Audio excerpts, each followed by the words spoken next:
লেখাচোদা শুভ কিন্তু হেভি খবর নিয়ে এসছে একটা, শুনে নাও আগে।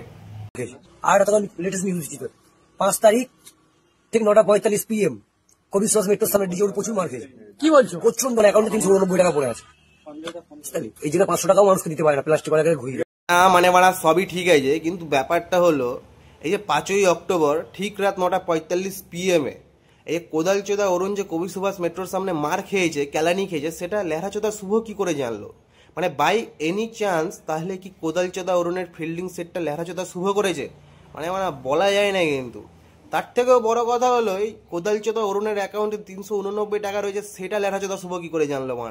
হেভি কনফিউজিং ব্যাপার কিন্তু লেওড়া। এই জিনিসটা নিয়ে অনেকক্ষণ ধরে ভাবলাম, তারপরে মনেই হলো যে হতেই পারে দুজনের মধ্যে তো হেভি শত্রুতা আছে লেওড়া।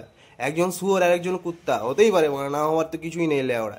যাই হোক, যে মেরেছে মারলেগে আরো মারো, মেরে কেলিয়ে কুলিয়ে ক্যালেন্ডার বানিয়ে দাও লেওড়া। ঝাঁট খাট জ্বালিয়ে রেখেছে লেওড়া সবার বাল।